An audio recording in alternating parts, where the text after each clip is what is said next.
ہے کہ چھوٹی سی تحصیل کا ایک شخص اور کسی جگہ اسے کوئی نمائندگی ہے تو وہ بات کرتا ہے، ہم تقریریں کر دیتے ہیں، آپ لوگ سن لیتے ہیں، ذرا غور تو کریں کیا کہہ رہا ہوں۔ کائنات میں سب سے بہترین انسان نبی اور رسول ہوتے ہیں، اور اللہ نے اپنے محبوب پاک کو نبیوں کا امام بنایا ہے۔ اس فضیلت کو سمجھیں۔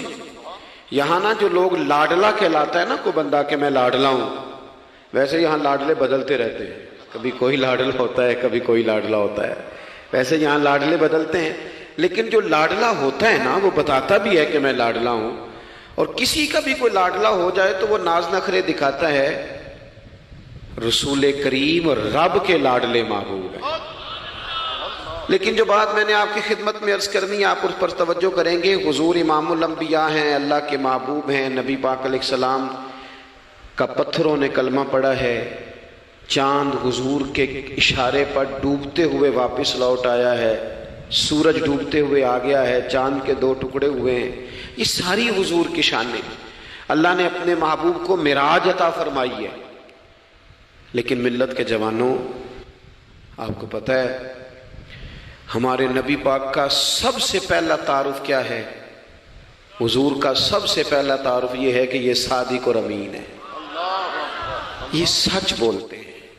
حضور کے اسوہ نور کی پہلی بات جو لوگوں کے سامنے آئی تھی وہ یہ تھی کہ یہ صادق ہیں، یہ سچے ہیں، یہ جھوٹ نہیں کہتے۔ آپ کو پتہ ہے رسول پاک صلی اللہ علیہ وسلم سے پوچھا گیا تھا، حضور مومن کنجوس ہوتا ہے؟ فرمایا کبھی ہو جاتا ہے۔ یا رسول اللہ مومن بزدل بھی ہوتا ہے؟ فرمایا کبھی ہو جاتا ہے۔ یا رسول اللہ مومن جھوٹ بولتا ہے؟ تو میرے کریم نے فرمایا نہیں، میرا مومن جھوٹ نہیں بولا کرتا۔ حضور کا جو پہلا تعارف ہے نا، یہ جو حضور کی 40 سالہ زندگی ہے نا، اسے نبی پاک علیہ السلام نے اپنی نبوت کی دلیل کے طور پر بیان فرمایا ہے۔ فرمایا فَقَدْ لَبِثْتُ فِيكُمْ عُمَرًا مِّن قَبْلِهِ أَفَلَا تَعْقِلُونَ۔ محبوب آپ ان سے کہہ دے میں نے تمہارے بیچ وقت گزارا ہے، تمہیں عقل نہیں؟ کوئی میری طرح کا سچا دیکھا ہے تو دکھاؤ۔ آج میری ملت کا سب سے بڑا مسئلہ جھوٹ ہے، سب سے بڑا مسئلہ اعتماد نہیں۔ بیوی اپنے شوہر سے کہتی ہے کہ تو تھوڑے پیسے دے لیا کر، تھوڑے ایک جوڑے پہ میں گزارا کر لوں گی، میرے ساتھ سچ تو بول۔ تو لاہور جاتا ہے تو لاہور کا بتا کے جا۔ ماں کہتی ہے پتر سے کہ پتر تھوڑی باتیں بتایا کر پر سچی بتایا کر۔ قوم کا اعتماد اٹھ گیا سیاستدانوں سے، تم نے لمبے چوڑے وعدے کیے، تم نے بڑی باتیں سنائی۔ تم دیکھیں نا، آپ کی توجہ اگر ہو تو میں ایک حوالہ اس طرح کا بھی عرض کروں آپ کی خدمت میں۔ سبز باغ دکھا کے لوگوں کو کبھی پریشان نہیں کرنا چاہیے، کبھی بھی۔ یہ ہمارے پیر بھلا کیا کرتے ہیں بیچارے، ایک کرامت اللہ خیر کرے کبھی کوئی ایک بن جاتی ہے نا تو پھر وہ کمپنی کی مشہوری کا ذریعہ بنتی ہے۔ وہ کہتے ہیں اس کرامت کو بھی فیس بک پہ ڈالو۔ میں نا کراچی جا رہا تھا تو لاہور میں تھوڑا سا مریض ہوں، مجھے الرجی ہو جاتی ہے، زیادہ دیر بیٹھ نہیں سکتا، تو ایک کانفرنس میں مجھے شرکت کرنی تھی۔ تو ایئرپورٹ سے ہی میں نے دوستوں سے پوچھا موسم تمہارا کیسا ہے؟ کہنے لگے پیر صاحب بڑی گرمی ہے اور شدت ہے بڑی، اے سی چلا کے بھی گاڑی میں دقت ہے۔ تو میں نے کہا اچھا دعا کرتے ہیں اللہ بارش برسا دے۔ تو یہ دعا لاہور ہو رہی تھی، میں کراچی ایئرپورٹ پہ اترا تو بارش ہو رہی تھی۔ تو وہ جو مجھے لینے آئے تھے نا صاحب، وہ گاڑی میں ایک بندے کو کہہ رہے ہیں کہ وہ پیر صاحب نے لاہور آکھیا سی تو 1.5 گھنٹے جمی آ گیا ہے۔ وہ میں نے اسے کہا بس کر، اب آگے نہ بتا، ایسا نہ ہو کہ 2-4 لوگ آ جائیں کہ پیر صاحب جو کہتے ہیں وہ ہو جاتا ہے۔ جیڑے محرم راز حقیقت دے اور راز حقیقت کھول دے نہیں، جیڑے محرم راز حقیقت دے اور راز حقیقت کھول دے نہیں، اے جنہ ویکھیا نہیں او کرن گلاں، جنہ ویکھ لیا او تے بول دے ہی نہیں۔ اس لیے یہ اس طرح کرامتوں کو نا کمپنی کی مشہوری کا ذریعہ، ہمارے سیاستدان، ہمارے بڑے لیڈران وہ سبز باغ دکھا دیتے ہیں۔ آپ تھوڑی باتیں کریں، محدود کریں، مختصر کریں۔ دیکھیں اللہ کے محبوب علیہ السلام سے طائف والوں نے کہا تھا، جب حضور علیہ السلام نے دین کی تبلیغ کی تو سیرت میں یہ عنوان بھی ہمیں ملتا ہے، یا رسول اللہ صلی اللہ علیہ وسلم اگر آپ کو کل حکومت ملتی ہے تو ہمیں حصہ ملے گا؟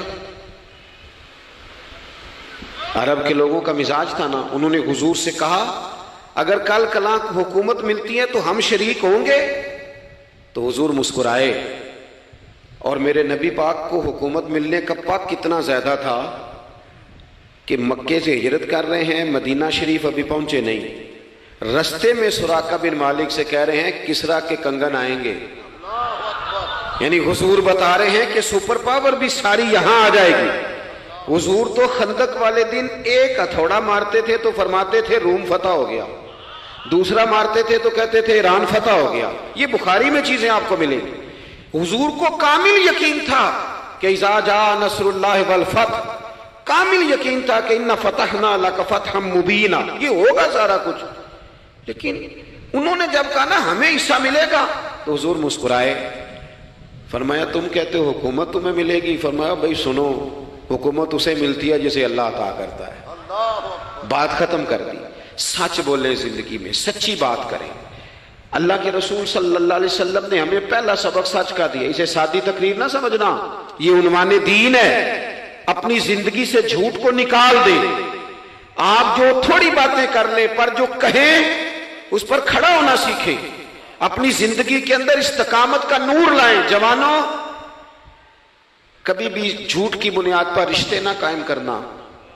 آتے ہیں رشتہ دیکھنے والے تو کوئی باتیں سناتے ہیں، ہمارے گھر والے ہو بیٹا تو ولی ہوتا ہے، کیا بات ہے، اور پھر بعد میں یہ حالت ہوتی ہے کہ اماں کہتی ہے میں آپ بڑا سمجھانی ہے، انہوں میری بھی نہیں سنتا، تو وہ رشتہ دیکھتے وقت تو آپ نے کہا تھا کہ بہت بڑا درویش ہے۔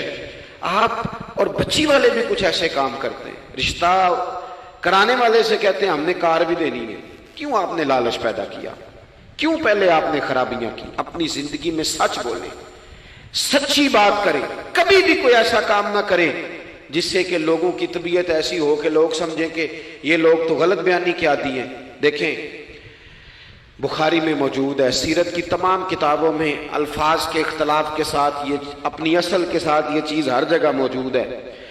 حضرت ابو سفیان رضی اللہ تعالیٰ عنہ بعد میں مسلمان ہوئے، فرماتے میں جب شاہ روم کو حضور کا خط گیا تھا نا ہرقل کو، حضور صلی اللہ علیہ وسلم نے اس سے کہا کہ کلمہ پڑھ لو، خطوط لکھے نبی کریم نے۔ اس نے کہا یہاں ڈھونڈو کوئی عرب کا سردار اگر آیا ہو تو میں ملنا چاہتا ہوں۔ ابو سفیان کہتے ہیں میں بغرض تجارت وہاں موجود تھا، مجھے لوگ پکڑ کے بادشاہ کے پاس لے گئے، میں کلمہ نہیں پڑھتا تھا۔ جب کوئی کسی کا مخالف ہوتا ہے تو اس نے کوئی کہانی بھی یاد کی ہوئی ہوتی ہے، ان لوگوں نے کہانی بھی یاد کی ہوئی تھی، معاذ اللہ جادوگر ہیں، شاعر ہیں، یہ کہانیاں بھی سناتے تھے۔ کہتے ہیں کہ مجھے وہ لے گئے، بادشاہ کے سامنے کھڑا کر دیا۔ اب بادشاہ نے سوالات پوچھے، میں کوئی حق میں نہیں تھا کہ میں حق میں باتیں کرتا، میں تو اس وقت تک کلمہ نہیں پڑھتا تھا اور جو کفار کہتے تھے وہ ساری باتیں میں نے کرنی تھی۔ کہتے ہیں بادشاہ نے اپنے دربار میں کھڑا کر کے سوال کیے، بڑے سوال پوچھے، بڑے میں نے جواب دیے، بڑے سوال پوچھے۔ یہ بھی پوچھا کہ ماننے والے ان کے غریب ہیں کہ امیر ہیں؟ میں نے کہا نہیں، ماڑے ماڑے بندے ہیں۔ میلاد کے جلوسوں میں بھی ماڑے ماڑے بندے ہی جاتے ہیں، ماڑے ماڑے ہیں، غریب لوگ ہیں۔ اس نے یہ بھی پوچھا کہ ماننے والے بڑھ رہے ہیں یا گھٹ رہے ہیں؟ میں نے سارے جواب دیے۔ او ملت کے جوانوں، خدا را میری بات سننا۔ ابو سفیان کہتے ہیں غیروں کا دربار، سوال کرنے والا بھی کلمہ نہیں پڑھتا، ابھی جواب دینے والا بھی کلمہ نہیں پڑھتا۔ اس نے مجھ سے کہا کہ آپ نے بتایا کہ آپ رشتے میں چچا ہوتے ہیں، یہ بتاؤ وہ جنہوں نے اعلان نبوت کیا ہے کیا کبھی انہوں نے جھوٹ بھی بولا ہے؟ آج لوگوں نے نام نہیں بدل دیا جھوٹ کا، کچھ نے بہانہ نام رکھ دیا جھوٹ کا، جی میں نے بہانہ کر دیا تھا۔ کچھ کہتے ہیں جی وہ تو میں نے تو بس ایسے ہی بات، وہ تو میں نے مذاق کیا تھا۔ جھوٹ کے نام نہیں بدل دیے لوگوں نے۔ ابو سفیان کہتے ہیں مجھ سے بادشاہ کھڑا کر کے پوچھنے لگا کیا کبھی انہوں نے جھوٹ بھی بولا ہے؟ ابو سفیان کہتے ہیں کہ لمحے کے لیے میرے دل میں آیا کہہ دوں کہ بولا ہے۔ پھر میں نے کہا ایک تو یہ عرب کی وفاداری کے خلاف ہے، اور دوسرا میں کہوں گا وہ جادوگر ہیں تو شاید کو ایک سیکنڈ کے لیے توجہ کرے، میں کہوں گا وہ شاعر ہیں شاید کو توجہ کرے، اور مدینے والے نے جھوٹ بولا یہ تو مانے گا ہی کوئی نہیں۔ سنو، جن چیزوں کو معمولی سمجھ کے ہم نے رائج کیا وہ ہمارا وقار لے گئی۔ دنیا ہم پر اعتماد نہیں کرتی۔ ہم اس ملک میں بستے ہیں جہاں زلزلہ بھی آئے تو غیر ملکی امداد کرنا چاہیں تو وہ کہتے ہیں حکومتوں کے ہاتھ میں نہیں دیں گے، خود جائیں گے۔ ہمارا یہ حال ہو گیا ہے کہ قوم پر اعتماد اٹھ گیا دنیا کا. ہمیں پلٹنا ہے, ہم نے دیکھنا ہے ہمارا رویہ کیا ہے, ہمارا انداز کیا. تھوڑی کر لیں باتیں, کوئی ضروری ہے صبح شام بولنا؟ تھوڑے کر لیں وعدے, تھوڑے دعوے کر لیں, کوئی ضروری ہے؟ سنو میرے عزیز, ابو سفیان کہتے ہیں کہ اس نے کہا کبھی جھوٹ بھی بولا ہے؟ میں سوچ میں پڑ گیا. بادشاہ نے پھر دوہرا کے کہا سردار چپ کر گئے ہو, میرے آخری سوال کا جواب دو, کیا کبھی اس کریم نے جھوٹ بولا ہے؟ ابو سفیان کہتے ہیں میرے ہاتھ میں چھڑی تھی, میں نے وہ زمین پر رکھی اور میں کھڑا ہو گیا. میں نے کہا سردار سن, وہ میرے رشتے میں بھتیجے ہیں, میری بڑی مخالفت ہے, میں نے ان کے خلاف جنگیں لڑی ہیں, کبھی وہ غالب آئے کبھی میں غالب آیا, آج تک میں لڑ رہا ہوں. لیکن میں ایک بات تمہیں ذمہ داری سے کہتا ہوں, میں غیر نہیں ہوں, وہ میرے بھتیجے ہیں. میں نے ان کو ماں کی گود میں بھی دیکھا ہے, دادا کے کندھوں پہ بھی دیکھا ہے, چچا کے گھر میں بھی دیکھا ہے, ختیجہ کا دولہا بنے بھی دیکھا ہے, زینب سے لے کر فاطمہ تک بیٹیوں کو گود میں کھیلتے بھی دیکھا ہے, میں نے انہیں بدر اور احد میں آتے بھی دیکھا ہے. میرے سامنے پیدا ہوئے اور میرے سامنے ان کے بالوں میں سفیدی آئی. مخالفت اپنی جگہ پر میں تمہیں یہ بات ذمہ داری سے بتاتا ہوں, اس محبوب کی زبان سے جو بھی نکلتا ہے حق اور سچ ہی نکلا کرتا ہے. وہ اسیر دشمن کی چاہ میں بھی, مخالفوں کی نگاہ میں بھی وہ امی ہے, صادق ہے, معتبر ہے. میرا پیغمبر عظیم تر ہے, میرا پیغمبر عظیم تر ہے, میرا پیغمبر عظیم تر ہے. ابو سفیان کہتے ہیں میں یہ لفظ کہے تو کتنے ہی لوگ دربار میں رو پڑے, ایک سناٹا چھا گیا, کوئی صحابی نہیں وہاں, کوئی نعرہ لگانے والا نہیں, کوئی اپنا نہیں, لوگ رو پڑے. کہتے ہیں بادشاہ نے چادر اٹھائی کندھے پہ رکھی, کچھ دیر سوچتا رہا, پھر وہ چل دیا. میں نے پیچھے سے آواز دی, میں نے کہا تو نے اتنے سوال پوچھے, میں نے اتنے جواب دیے, کوئی رزلٹ بھی تو بتانا کیا نکلا, نتیجہ کیا ہے؟ تو بادشاہ نے پلٹ کے میری طرف دیکھا, کہنے لگا سردار نتیجہ تو نکل آیا نا یار, جس بندے بندوں سے جھوٹ نہیں بولا وہ یہ جھوٹ کیوں بولے گا کہ میں اللہ کا رسول بن کے آیا. اس نے او میرے بھائی اپنی زندگی میں سچ لاؤ. خدا را ہمارے گھروں سے لے کر حکومت کے ایوانوں تک ضرورت سچ کی ہے, ضرورت سچ کی ہے. دوسری بات, اپنی زندگی میں دیانتدار ہو جائیں. چھوڑ دے سامنے والا کیا کر رہا ہے, میں اپنے اس ممبر سے دیانتدار ہوں کہ نہیں, یہ میں نے اللہ کو جواب دینا ہے. میں نے اتنی عزت سمیٹی ہے, دین کے نام پہ سمیٹی ہے, میں نے اللہ کو جواب دینا ہے. ہم سارا دھیان دوسروں کا رکھنے لگ گئے. حضرت خواجہ نصیر الدین چراغ دہلوی رحمۃ اللہ علیہ سے بادشاہ نے آ کے وظیفہ پوچھا تھا, حضرت کو وظیفہ بتائے, تو خواجہ صاحب فرمانے لگے اپنا کام دیانتداری سے کر, یہی سب سے بڑا وظیفہ ہے. اپنی زندگی میں دیانتداری, امانت داری, آپ اس طرح کے ہو جائیں کہ آپ جس طرح آپ سمجھے نا کہ یہ حرام جانور ہے تو میرے منہ میں جائے گا تو مجھے الٹی آئے گی. آپ کبھی دیکھیں نا کہ حرام گوشت کوئی آپ کو بتا دے, آپ 2 لقمے آپ نے کھا بھی لیے, لطف آیا, تو کسی نے کان میں کہا یہ تو ذبح ہی نہیں ہوا تھا, بیمار تھا, تو الٹی آ جاتی ہے کہ نہیں؟ بولو, کیا آ جاتی ہے؟ انسان کا ذہن قبول کرتا ہے حرام کھانے کو. 2 کلو گوشت پہ الٹی آتی ہے تو 2 کروڑ روپے پہ کیوں نہیں آتی؟ ہمارے ایک دوست ہیں, یونیورسٹی کے لیکچرار ہیں, مجھے ایک دفعہ فرمانے لگے پیر صاحب عجیب بات ہے, ایک بندے کو نا کہیں جوتا پڑا مل گیا, بڑا قیمتی تھا پر ایک پیر تھا جوتے کا. ہماری دیانتداری کچھ اس طرح کی ہے, ایک پیر ملا, جوتا بڑا قیمتی تھا, مہنگا تھا, تو اس نے اس کا مالک ڈھونڈنا شروع, یہ کس کا ہے, یہ کس کا ہے, یہ کہ شور کر رہا ہے. لیکن تھوڑا سا آگے جا کے جوتے کا دوسرا پیر مل گیا, پر اس نے مالک ڈھونڈنا بند کر دیا. اس کو اب اس کا دوسرا پاؤں مل گیا تو اب اس نے, یعنی کئی دیانتدار بڑے دیانتدار ہیں لیکن دوسروں کے معاملے میں, اپنے معاملے میں نہیں. اپنی زندگی میں انصاف کریں. میں مسجد میں جمعہ پڑھاتا ہوں. میں نے ایک دن اپنے ایک مدرسے کے طالب علم سے پوچھا, بیٹا جمعرات کو میں نے پوچھا, میں نے کہا صبح جمعے میں تقریر کیا کرنی ہے؟ کہتے میں جو فیصلہ نہیں کیتا. میں کہا تو بڑا مولوی ہے نا, میں چھوٹا, میں تو جمعہ پڑھا کے شام میں فیصلہ کر لینا بھی اگلے جمعے کی بیان کرنا ہے. کیوں؟ میں چاہتا ہوں میں ممبر سے دیانتدار رہوں, میں ایک ہفتہ تیاری کروں, میں نے قوم کو اللہ رسول کا دین بتانا ہے, میرا یہ مقصد تو نہیں ہے کہ 1 گھنٹہ مجھے ملے تو میں نے کسی طریقے سے اسے پار کرنا ہے. آپ اپنے کام کے ساتھ ہمیشہ دیانت کا مظاہرہ کریں. اگر آپ دیانتدار ہو جائیں. حضرت سعید بن عامر رضی اللہ تعالیٰ عنہ کو حضرت عمر نے کہا میں آپ کو ایک صوبے کا گورنر بنانا چاہتا ہوں. رو پڑے, فرمانے لگے اس قابل نہیں ہوں. آپ کہیں مجھے بھی آپ کہہ دیں کہ فلانا عہدہ ملتا ہے تو تیار ہے ساری دنیا. کون انکاری ہے اس کام سے؟ سب تیار بیٹھے. لیکن روتے تھے لوگ, کا جناب میں کہاں کر سکتا ہوں. حضرت عمر نے لگا دیا حمص کا گورنر. کچھ مہینوں کے بعد حضرت عمر تشریف لے گئے. جا کے پوچھا کہ کیسا ہے. تو پہلے تو ایک لسٹ منگوائی حضرت عمر نے. کچھ مال آیا ہے تو مختلف صوبوں میں بانٹنا ہے, غریبوں کی لسٹ لاؤ. ان کے صوبے کی لسٹ آئی تو تیسرا نام گورنر صاحب کا تھا.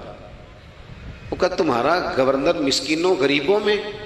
کہنے لگے حضرت صاحب جو لسٹ بنانے والے تھے وہ کہنے لگے اب ان کے وجود پر جو کپڑے ہیں جگہ کوئی نہیں بچی, پیوند کہاں لگانے ہیں. دامان توکل کی یہ خوبی ہے کہ اس پر پیوند لگے ہوتے ہیں پر دھبے نہیں ہوتے. پیوند لگے ہوتے ہیں پر دھبے نہیں ہوتے. حضرت عمر نے معلومات کی ان کے صوبے میں جا کے, تمہارا گورنر کس طرح کا ہے؟ عرض کی حضور 4 شکایتیں. یہ جمہوریت ہے. آج تو ہر سیاسی جماعت میں ڈکٹیٹرشپ ہے. آج کہاں جمہوریت ہے؟ آج تو آپ جتنے شاہ کے وفادار ہو جائیں گے اتنا اچھا عہدہ لیں گے. جتنا مرضی قابل بندہ ہو جماعت کے اندر, لیکن اگر وہ پورا تابع دار نہیں تو نظام نہیں چلتا. جتنا مرضی قابل ہو.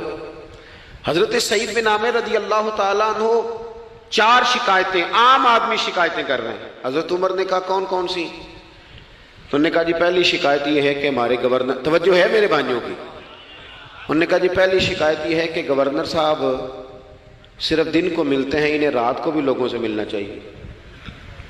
دوسری شکایت یہ ہے کہ جب شروع میں آئے تھے تو فجر کے بعد بیٹھ جاتے تھے, مسائل سنتے تھے. اب سورج نکلنے پر اشراق چاشت کے ٹائم 8, 9, 10 بجے آتے ہیں. تیسری شکایت یہ ہے کہ ہفتے میں 1 دن ملتے ہی نہیں. چوتھی شکایت یہ ہے کہ کبھی کبھی ایسے ہی رونے لگتے ہیں, بیٹھے بیٹھے بے ہوش ہو جاتے ہیں. تو آپ نے دیوانہ آدمی ہمیں دے دیا ہے. حضرت عمر فاروق رضی اللہ تعالیٰ عنہ نے حضرت سعید بن عامر کو مجمع میں پوچھا, جناب آپ پبلک کے نمائندے ہیں, آپ کو سوالوں کے جواب دینے چاہیے, بتلائیے نا. اور یہ پبلک کے نمائندے صرف سیاستدان نہیں ہوتے, پیر صاحبان بھی ہوتے ہیں, مسجد کا خطیب بھی ہوتا ہے. اگر حضرت عمر سے پوچھا جا سکتا ہے کرتا کہاں سے آیا تو پیر صاحب سے بھی تو پوچھا جا سکتا ہے نا.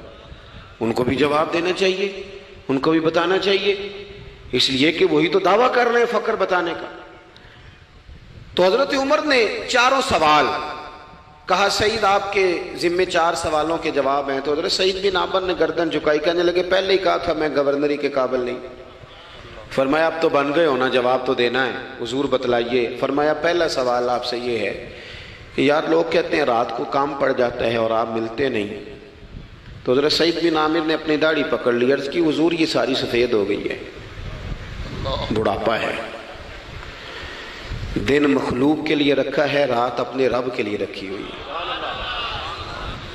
اگر پھر بھی کسی کو شوق ہو تو سعید بن عامر جب بھی ملے گا مسجد میں ملے گا. ساری رات بارگاہ ربوبیت کی او سنگیو تھوڑا مسلح بھی یار مضبوط کر لو, تھوڑا سا نا. ہم نہ تھک گئے ہیں فون سن کے. بہت سارے لوگ ایسے ہیں جن کے وجود نہیں اتنی تھکے جتنے دماغ تھک گئے. کمنٹس پڑھ کے, کمنٹس دے کے, رائے دے کے بڑے بڑے باصلاحیت لوگوں کے حافظے کمزور ہو گئے. خدا را اپنی صلاحیتوں کو زنگ لگا لو گے. یہ تو جتنے لوگ ہیں میڈیا چلانے والے, ان کو تو میڈیا چلانا ہے.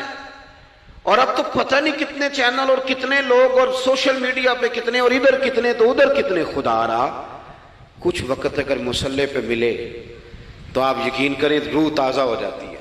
لمبی لمبی دعائیں مانگیں, اپنے رب کو اپنے دکھ سنائیں, رسول پاک کی بارگاہ میں یہ نذرانے پیش کریں, آپ محسوس کریں گے وجود طاقتور ہو گیا.